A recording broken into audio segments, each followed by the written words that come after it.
how we produce what we need. Human beings no longer operate in this world on a hand-to-mouth basis, as a rule.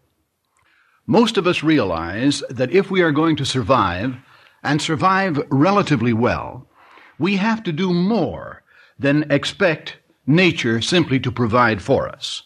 Now, there may have been a time, long, long ago, when human beings simply lived a hand-to-mouth existence. They lived in what have been called hunting and foraging societies. They simply wandered around following the game trails, living in the forests or on the savannas and plains, sometimes living alongside lakes or the ocean or streams, and they survived on the basis of what nature provided directly for them. In that type of situation, human beings have to compete with all other mammillary forms, and it just so happens that man is not a particularly good competitor at that level. When we have to compete with carnivores and herbivores for our daily bread, so to speak, we don't do particularly well. The one advantage that humankind has over all of the other living species that we know of is the ability to use the mind. Our rational prowess has made us what we are. And consequently, when men finally took stock of themselves, began to realize what kind of creatures they were, and then detected that they could go into nature to get certain raw materials and then convert those materials to things that nature couldn't produce, it was then that men began the long and painful upward progress that has taken them to our present situation. In other words, human survival today, even among tribes that are still relatively primitive, is based upon production. And production is the process of taking raw materials from nature and converting them into something more readily useful to us than nature directly provides. Now, this business of production is a fascinating one.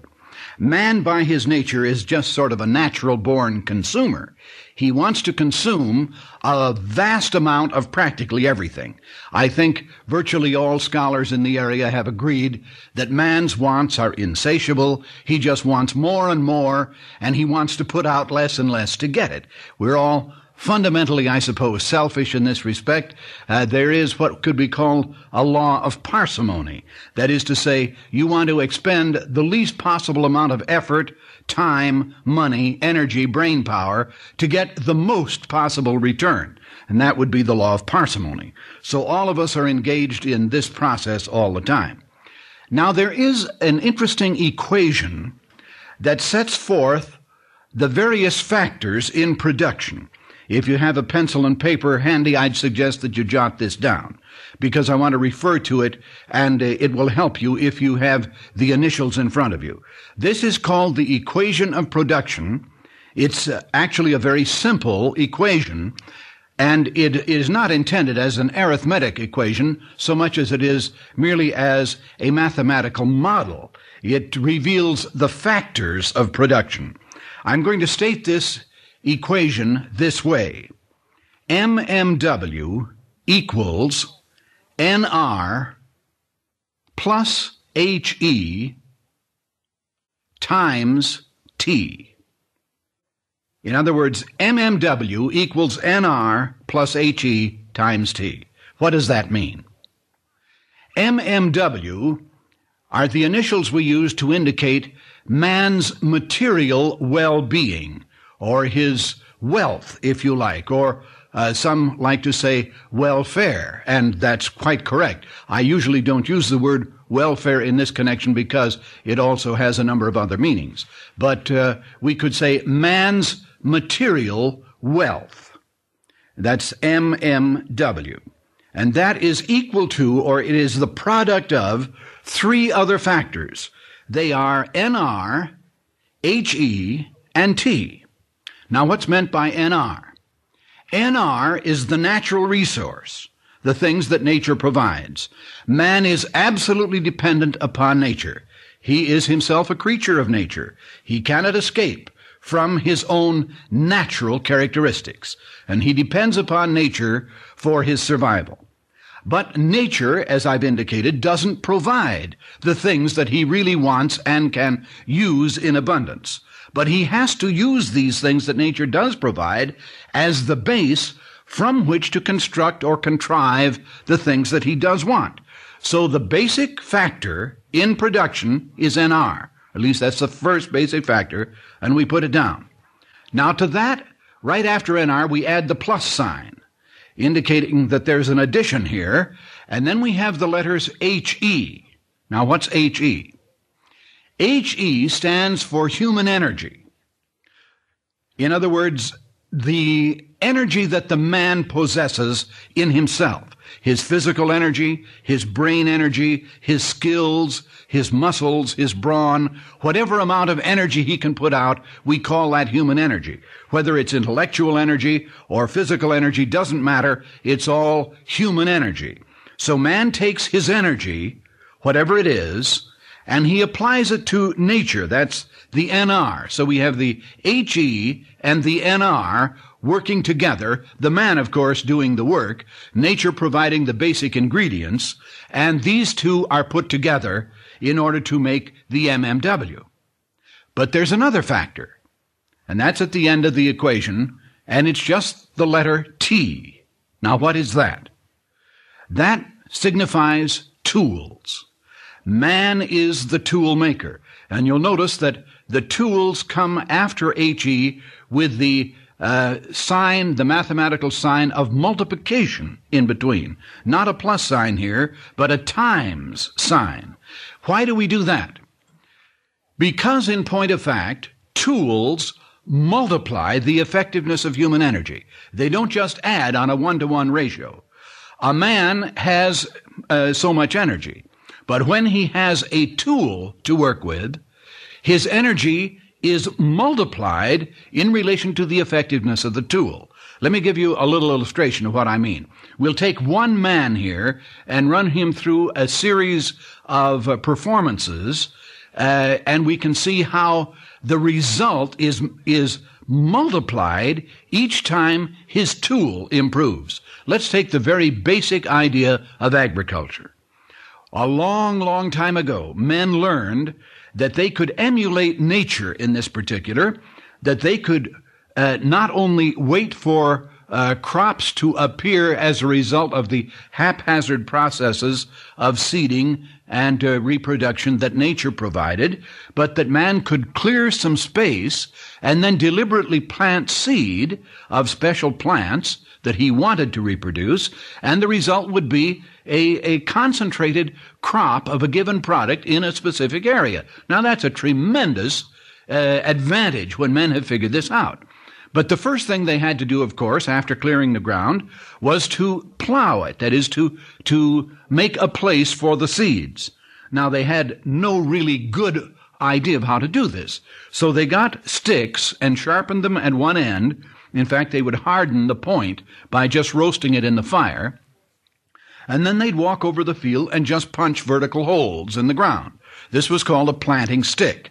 And they punched holes in it, and then they drop a few seeds in each hole and covered over, probably stamping the earth over it with their feet. And that's the process of plowing and harrowing and planting and cultivating all wrapped up into one. Now, when you have one man using this particular primitive type of agricultural tool, he can, by working hard, probably produce enough food, enough in the way of a farm produce, to take care of himself and one other person. That's about it. If he really works very, very hard, he might be able to do that. Now, equally long time ago, somebody came up with a marvelous idea of how to improve the planting process. Perhaps they discovered a big branch broken off a tree in a storm. In any case, they came up with the idea of using a very heavy limb from a tree. and that if you stuck the heavy part of it into the ground, particularly when there was a piece of wood and bark left over so that it would dig down into the ground, you could actually draw that across the ground, and that would create a furrow. And then you didn't have to just drop seeds in a little hole. You could drop seeds all the way along a furrow, plant a lot more in the way of a crop, and your production is multiplied many times over. And so the problem then was, of course, to drag the branch over the field, which men discovered how to do, and they would go out and haul this branch painstakingly back and forth across the field, put in the furrow, and then put in the seeds. Now when you got a man working about as hard as he could on this basis, well, he could probably put in enough food to take care of himself and his family, providing his family wasn't too big. Okay, now men discovered that they didn't have to just take the branch the way it was, the way nature might have provided it if you tore it off a tree. Instead, you could shape it. And they used, of course, to begin with very primitive tools, stone axes and things of this sort, to help shape the heavy end of the branch so that it actually had the kind of a curve and the kind of a point that they wanted it to have. And that way it went through the soil much quicker. And then somebody came up with a revolutionary idea of either hitching people to pull the branch rather than having the farmer do it himself, or probably, and somebody did come up with this, the idea of hooking a pair of oxen to it and dragging that across. Now, that's really multiplying the effectiveness of that branch. When you can sharpen it and have it shaped correctly, and then put some animal power on it, and the farmer, all he has to do is guide it. Oh my, you can really improve farm production. And by this process, things went along so well that a good farmer working about as hard as he could put in enough food for about 3 families, his own and 2 others. Then somebody came up with another idea. Let's do away with the oxen, who are very strong but terribly slow. And let's get a pair of horses. And we'll put them at the end of this branch, and we'll make a better, lighter branch with a sharper, smoother edge. And the horses will speed up the process. And when men got to having a horse-drawn plow, one man, working about as hard as he could put in enough food for about 5 families. Well, this is the way we kept doing it. We finally figured out how to put a coating of metal on the inside of the wooden plowshare. And finally, we did away with the wood entirely, and the plowshare turned into iron and then finally into steel. And today, of course, you know what happens. Today you have a D9 tractor, and you have multiple plows going out in both directions and directly to the rear of the tractor, and this same one man, who might have been using a stick punching holes in the ground, now sits on the tractor under an umbrella and reads Homer. And the tractor goes back and forth over multiple square miles of land, and that same one man can put in enough food to take care of a small city.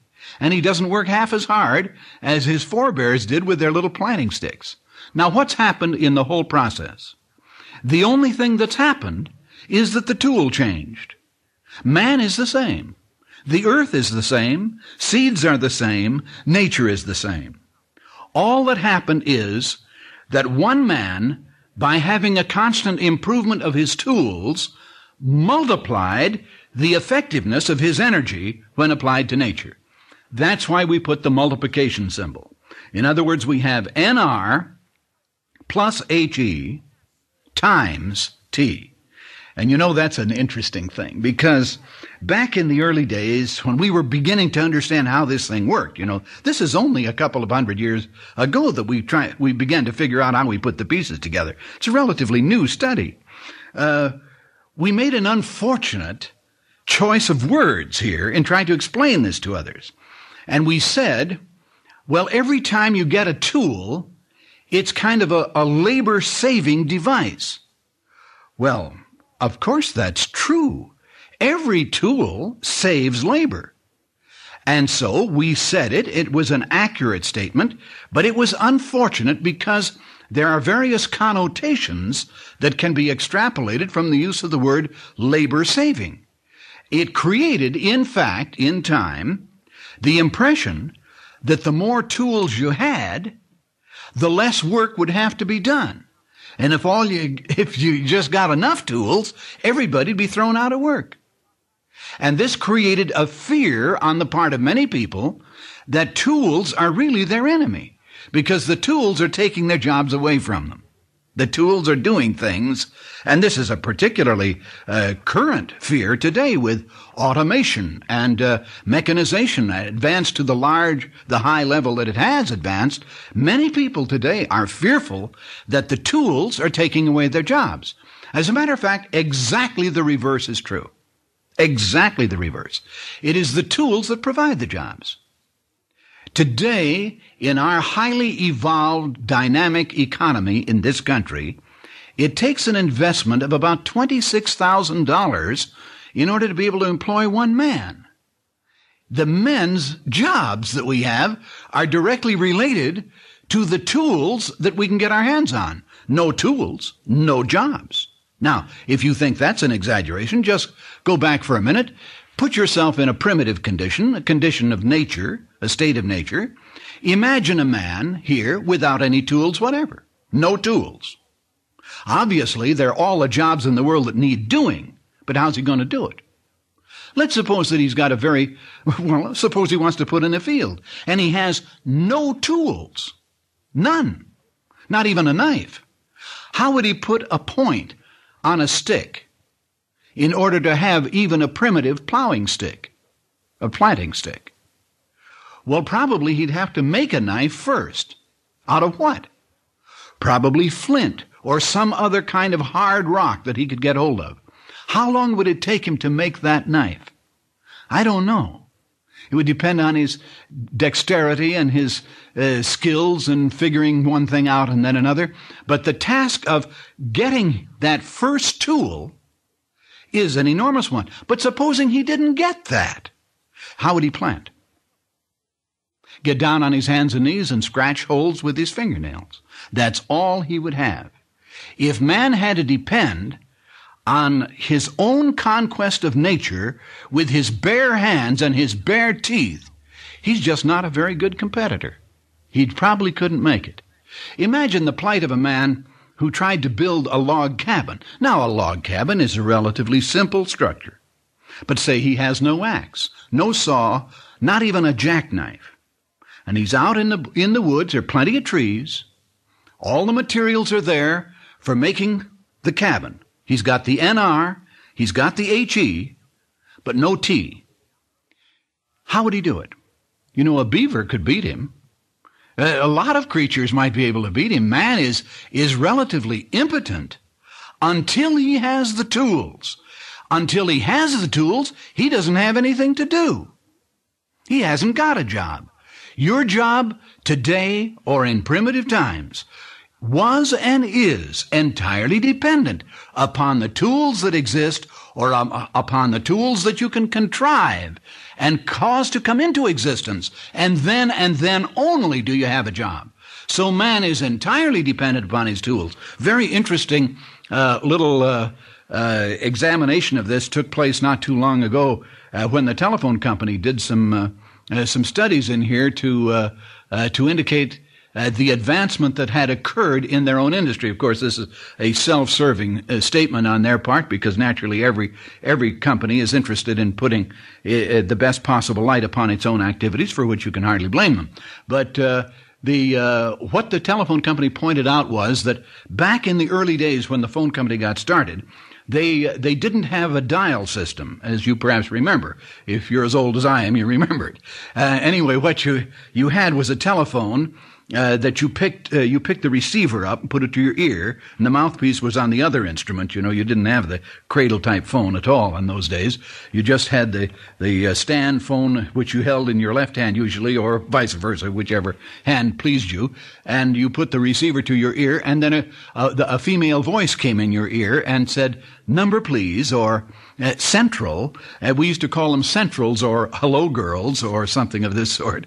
And so you'd give this girl the number that you wanted. It was usually just, I remember at the start there were just some numbers, and then they finally put a name designation ahead of it, such as I remember my own phone number. This is back in those days. It was Colfax 4090.